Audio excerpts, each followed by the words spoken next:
오늘은 빠르고 긴 문장도 쉽게 알아들을 수 있는 리스닝 실력을 키우기 위한 비법을 같이 알아볼 거예요. 그런데 먼저 테스트 하나 할게요. 이 한국어 음성을 먼저 들어보세요. 증평군, 증평군, 자, 여러분들은 이 음성을 한글로 받아 적을 수 있을까요? 아마 받아 적을 수 있겠죠. 자, 음성을 하나 더 들어볼게요. RLC City. RLC City. RLC City. 자, 이번에는 어떠셨어요? 아마 많이 힘드셨을 것 같아요. 그런데 여기서 미친 사실은 이게 원어민들도 아주 어려워요. 이게 바로 한국어랑 영어 사이에 존재하는 아주 큰 차이예요. 왜냐하면 한국어는 사운드가 아주 깨끗하고 그 깨끗한 사운드를 아주 예쁘고 효율적으로 받아 적을 수 있는 그런 알파벳을 가지고 있어요. 그래서 한국어는 훨씬 알아듣기 쉬운 언어인 것 같아요. 그리고 모르는 단어가 나와도 우리가 알아들을 수 있고 그 단어를 쉽게 받아 적을 수 있어요. 그런데 영어는 완전 스토리가 다르죠. 왜냐하면 영어는 사운드 그리고 사용되는 그런 알파벳 시스템이 그렇게 깨끗하지 않고 훨씬 복잡해요. 그래서 여러분들도 리스닝 때문에 힘들어 하시지만 사실 영어 원어민들도 모르는 단어가 나오면 그 모르는 단어를 잘 알아듣고 받아 적는 게 아주 어려워요. 아주 흥미로운 케이스 하나 보여드릴게요. 이 영어 문장을 들어보시고 맨 앞에 나와 있는 부분이 뭔지 한번 추측해보세요. Neil, I was sorry to hear about your daughter. 자, 한 번 더 들어볼 거예요. Neil, I was sorry to hear about your daughter. 자, 한 번 더 들어볼 거예요.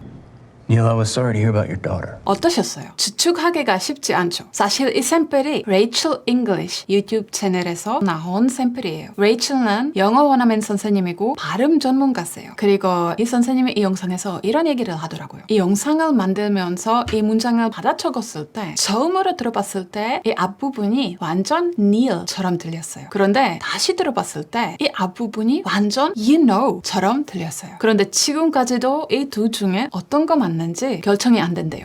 And it's crazy to me that I'm having a hard time telling the difference here because these words are so different. 너무 신기하죠? 이 두 단어가 비슷한 구석이 하나도 없는 것 같은데 어떻게 헷갈릴 수가 있어요? 이게 바로 영어 리스닝의 가장 이상한 점이에요. 저는 개인적으로 이런 경험을 정말 많이 했어요. 저는 프로 번역가로도 일을 하지만 트랜스크라이버로도 일을 많이 해요. 트랜스크라이버가 뭐냐면 그냥 장비를 이용한 딕테이션이라고 생각하시면 될 것 같아요. 그러니까 고객들은 우리한테 영어 오디오 파일을 보내고 우리가 그 오디오 파일을 들어보면서 받아쓰기 하는 그런 직업이라고 생각하시면 될 것 같아요. 그리고 이 업계에서는 대부분 분들은 영어 원어민들이에요. 저는 영어 비원어민이지만 대부분 분들은 영어 원어민이세요. 왜냐하면 트랜스크립션은 정말 고급 리스닝 실력을 요구하는 직업이라서요. 그런데 우리가 리스닝 프로들이지만 우리도 우리가 모르는 단어, 유추가 불가능한 단어, 고유 명사 같은 단어들 알아들어서 받아 적을 수가 없어요. 대부분 경우에는. 그러니까 도시 이름, 사람 이름, 지역 이름, 제품 이름 우리가 받은 오디오 파일에는 제품 이름 많이 나오면 진짜 오래 걸려요. 왜냐하면 그냥 음성을 알아들을 수 없고 그 제품을 직접 인터넷에 가서 구글링하면서 찾아보고 어떻게 스펠이 되는지 찾아보고 받아쓰기 할 수 있어요. 그냥 듣는 것만으로 우리도 우리가 모르는 그런 고유 명사를 받아 적을 수 없어요. 일반적인 그런 단어들은 문제가 없죠. 왜냐하면 우리가 일반적인 그런 단어들을 알고 유추가 가능해요. 그런데 고유 명사는 유추가 안 돼요. 영어는 유추가 안 되는 단어는 원어민도 그냥 소리를 듣는 것만으로 정확하게 받아 적는 게 어려워요. 그래서 업계에서 아주 잘 알려진 사실은 고유 명사가 많은 오디오 파일은 굉장히 오래 걸려요. 왜냐하면 우리가 모든 고유 명사를 인터넷에 가서 하나하나 찾아야 돼요. 이 점은 우리한테 아주 중요한 것 같아요. 왜냐하면 영어 리스닝이 가진 이 특징을 몰라서 잘못된 리스닝 연습을 하시는 분들이 많아요. 제가 최근에 한 영어 학습자분을 만났는데 이 학습자분이 리스닝을 정말 해결하고 싶었어요. 그래서 영어 소리를 그냥 계속 많이 들어야 한다고 생각해서 본인이 잘 알아듣지 못하더라도 무자막으로 팟캐스트를 들어놓고 유튜브를 들어놓고 온라인 라디오를 들어놓고 넷플릭스를 들어놓고 계속 영어 소리를 듣고 있었어요. 계속 영어 소리를 계속 듣고 있으면 어느새 영어 소리가 깨끗하게 들리고 그럼 단어도 깨끗하게 들리고 그럼 문장도 깨끗하게 들릴 거라는 그런 가정을 가지고 있었어요. 그런데 거의 1년 가까이 이렇게 해본 결과는 아무 일이 일어나지 않았어요. 그래서 성과가 없어서 굉장히 이분이 회의적이 됐어요. 영어 리스닝에 대해서. 사실 이런 생각을 가지시는 분들 많죠. 저도 영어를 완전 처음에 배웠을 배웠을 때 저도 같은 생각을 하고 있었어요. 잘 알아듣지 못하더라도 그냥 무식하게 영어를 많이 들어보면 어느새 머릿속에서 해결돼서 그 소리가 깨끗하게 들릴 거라는 그런 기대를 저도 가지고 있었어요. 그런데 현실은 그렇지 않더라고요. 사실 이 흘려듣기 리스닝 연습 방법은 우리가 어느 시점에 꼭 사용해야 되는 방법이라는 게 맞아요. 그런데 더 일찍 사용하면 정말 에너지랑 시간을 많이 날리게 될 거예요. 그래서 우리가 리스닝 실력을 키우는 그런 로드맵을 같이 볼 거예요. 영어 리스닝은 그냥 소리에 대한 문제가 아니에요. 물론 소리를 잘 인식할 수 있다는 실력은 중요하지만 방금 우리가 같이 봤던 케이스에서 보여드린 대로 원어민들도 유추를 하지 않고 그냥 소리만으로 모르는 단어를 받아적기 어려워요. 그래서 의미를 유추할 수 있는 실력이 그만큼 중요한 거예요. 그래서 리스닝의 첫 번째 규칙은 아는 만큼 들린다. 그러니까 우리가 좋은 리스닝 실력을 가지려면 우리가 키워야 되는 실력이 뭐냐면 영어 이해. 그런데 영어 이해. 그럼 어떻게 키우죠? 우리가 영어 이해를 키우려면 문법 책 공부를 통해서 아니면 단어책 공부를 통해서 되는 게 아니에요. 우리가 인풋, 영어 노출을 통해서 키우는 거죠. 그런데 영어 인풋, 영어 노출이 뭐죠? 리딩이랑 리스닝이에요. 그런데 아직 리스닝이 안 되는데 그럼 리딩만 해야 되나? 이렇게 생각할 수 있죠. 사실 초급에서 중급 단계에는 아직 순수 리스닝이 잘 안 되는 게 맞아요. 그런데 그렇다고 해서 리딩만 하는 게 이상적인 방법이 아니라고 생각해요. 우리가 처음에 실력이 좀 올라가기 전까지는 둘 다 동시에 하는 게 좋죠. 그러니까 아직 순수 오디오를 알아들을 수 없지만 그래서 조금 더 알아들을 수 있게 우리가 도구의 도움을 받아야 되겠죠. 그러니까 자막의 도움을 받든지 스크립트의 도움을 받든지 이렇게 알아들을 수 있게 뭔가 필요할 거예요. 그리고 순수 원서도 그냥 순수 원서 읽는 것보다 오디오북이랑 같이 이렇게 조합을 해서 공부하는 게 이상적이에요. 항상 스크립트랑 오디오 같이 하는 게 가장 좋아요. 그리고 우리가 받아들여야 된다는 거 중급 이하 분들은 보통 순수 오디오를 잘 알아듣지 못해요. 그런데 아무것도 알아듣지 못하면 별로 도움이 안 되죠. 왜냐면 아무것도 알아듣지 못하면 그냥 영어가 아니라 소음이 돼버리잖아요. 그래서 오디오를 알아들을 수 있게 도와주는 그런 도구를 사용하는 게 중요할 거예요. 이렇게 순수 오디오를 알아들을 수 없는 그 기간이 생각보다 길어요. 최소한 중급, 어떨 때 높은 중급까지 될 거예요. 그래서 그 기간에 우리가 사실 많은 전략들을 사용할 수 있어요. 예를 들면 처음에 그냥 순수 오디오 한 번 들어본 다음에 자막이나 스크립트를 참고하고 그 다음에 같은 내용을 다시 여러 번 들어보는 전략도 괜찮아요. 아니면 시간이 부족하거나 많이 답답하신 분들은 그냥 처음부터 자막이나 스크립트를 먼저 보시고 그 다음에 같은 내용에 대한 리스닝을 하시는 게 훨씬 더 도움이 될 거예요. 그래서 리스닝을 처음부터 많이 하시는 게 항상 도움이 되죠. 그런데 내가 듣고 있는 콘텐츠에 어느 정도 이해할 수 있어야 효과 있는 거예요. 영어 리스닝 스킬의 아주 중요한 두 번째 요소는 속도예요. 우리 뇌가 영어를 처리할 수 있는 속도. 왜냐하면 영어 원어민이 자연스럽게 말할 때 1초에 단어 3개에서 5개 정도 말하게 돼요. 그래서 우리도 리스닝을 할 때 1초에 영어 단어 3개에서 5개 정도 바로바로 그때 처리할 수 있는, 그러니까 이해할 수 있는 그런 해석의 속도가 필요해요. 샘플 하나 들어볼게요. I've been sitting in my room all day trying to figure out what type of job I could do after I finished school, but I couldn't come up with any ideas at all.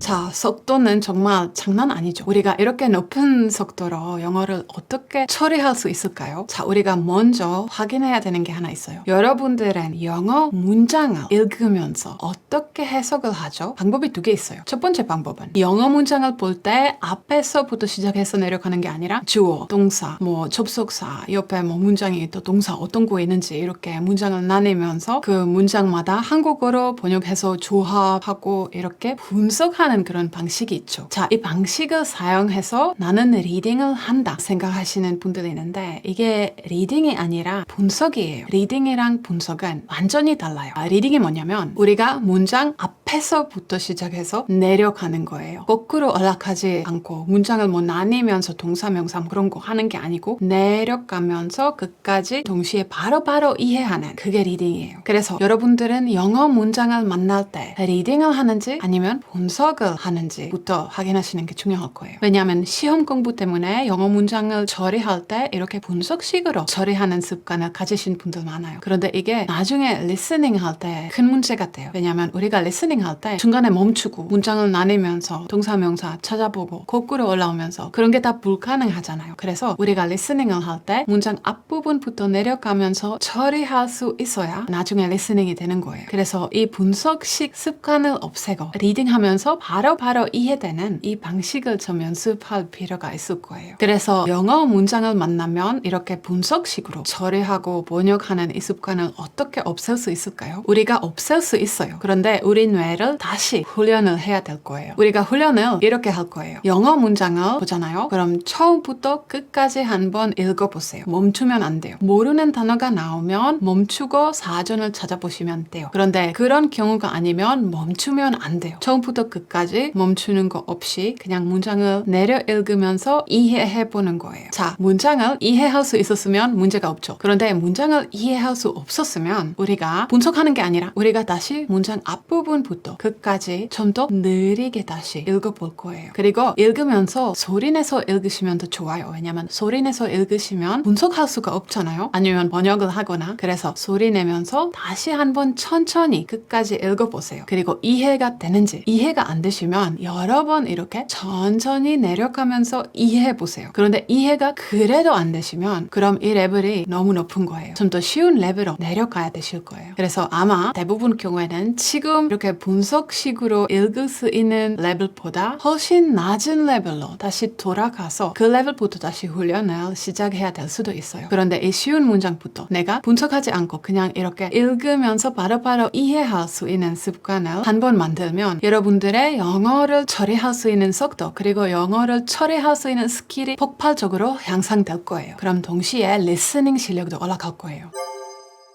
자, 세 번째 규칙. 우리가 언젠가 그냥 단순 흘려듣기 꼭 해줘야 할 그런 단계가 올 거예요. 그런 시점이 올 거예요. 왜냐면 우리 뇌가 리스닝을 잘하기 위해서 필요한 기능이 하나 더 있어요. 그 기능이 자동 완성이라는 기능이에요. 우리 휴대폰도 음성 인식을 하면서 문맥에 따라서 앞에 있는 단어들이 바뀌잖아요, 중간에. 우리 뇌도 완전히 같은 방식으로 작동해요. 그런데 너무 빨라서 대부분 분들은 이런 프로세스들이 진행한다는 것에 대한 인지를 못해요. 저는 이런 트랜스크립션 일을 오래 해왔으니까 우리 뇌가 리스닝을 하면서 문장 처리를 할 때 배경에서 어떤 일이 일어나는지 관찰할 여유가 생긴 거죠. 리스닝을 그 레벨에서 하니까. 그런데 너무너무 진짜 너무 빨라서 대부분 분들은 아마 알아채지 못할 거예요. 그런데 이 자동 완성 기능이 잘 돼야 우리가 리스닝을 잘 할 수 있을 거예요. 왜냐하면 자동 완성 기능이 의미 유추를 해주는 거예요. 앞에 보여드린 대로 영어는 그냥 소리를 듣고 쉽게 알아들을 수 있는 게 아니라 의미 유추를 잘해야 리스닝이 잘 돼요. 그런데 이 자동 완성 기능을 여러분들이 스스로 그 자동 완성을 하는 게 아니라 여러분의 뇌가 스스로 할 거예요. 여러분들은 충분한 영어 이해 실력만 가지고 있다면 여러분들의 뇌가 자동으로 할 거예요. 보통 약 중급에서 높은 중급 사이에 이런 흘려듣기 훈련을 시작하는 게 좋은데 이 흘려듣기 연습을 하시면 이런 추천을 드리고 싶어요. 이 점에 대한 연구 논문을 아직 못 봤지만 제 경험으로 말씀드리는 건데 여러분들이 리스닝을 하고 있는데 못 알아듣는 부분이 있을 거예요. 그래서 그 못 알아듣는 부분을 막히는 부분, 못 알아듣는 단어 그럴 때 자막이나 스크립트를 찾아보지 마세요. 이 흘려듣기 리스닝 연습을 할 때. 왜냐면 이때 이미 여러분의 뇌가 이 문장을 처리하고 해석할 수 있는 실력을 가지고 있는데 그냥 이 자동 완성을 좀 연습할 필요가 있어요. 그래서 문장을 듣고 있는데 중간에 모르는 부분이 나왔어요. 그럼 물음표가 생긴 거죠. 그런데 여러분들은 자막이나 스크립트를 보고 그 물음표를, 그 문제를 해결해주면 우리 뇌가 노력할 필요가 없잖아요. 그 문제를 여러분들이 해결해 줄 거니까. 그래서 흘려듣기 리스닝 연습을 하실 때 자막이나 스크립트 없이 하셨으면 좋을 것 같아요. 그럼 이 자동 완성 기능이 좀 더 빨리 키워지는 것 같아요. 그래서 중급 그리고 높은 중급 사이에 언젠가 이런 흘려듣기 리스닝 연습을 해주시는 게 좋아요. 그리고 이 리스닝 연습을 하실 때 물론 오디오의 난이도가 이때도 중요하죠. 왜냐하면 너무 어려운 어려운 걸 들으면 의미 유추를 아마 못할 거예요. 그래서 흘려듣기를 연습할 때 오디오 난이도가 나한테 맞는지 이렇게 확인하세요. 오디오의 자막이나 스크립트 보시면 만약에 95% 정도 이해할 수 있다면 괜찮은 난이도인 것 같아요. 왜냐하면 스크립트를 보면서 95% 이해할 수 있다면 여러분들이 스크립트 안 보고 오디오만 들으면 훨씬 어려울 거예요. 그런데 스크립트를 보면서 95% 정도 이해할 수 있다면 그러면 여러분들이 이 오디오를 알아들을 수 있기 위한 충분한 이해 실력을 가지고 있어서 연습할 가치가 있어요. 그리고 고급의 영어 리스닝 실력을 키우기에 필요한 마지막 요소가 아주 단순해요. 우리가 우리의 귀를 훈련할 필요도 있어요. 리스닝 연습을 하실 때 당연히 다양한 지역, 다양한 연령의, 다양한 배경에서 온 스피커들의 영어를 들으면서 연습하는 게 중요할 거예요. 왜냐하면 영어 발음도 아주 다양하고 그 차이가 엄청날 수 있어요. 오늘 영상도 조금이라도 도움되셨으면 좋겠어요. 다음 영상에서 뵐게요. 바이바이.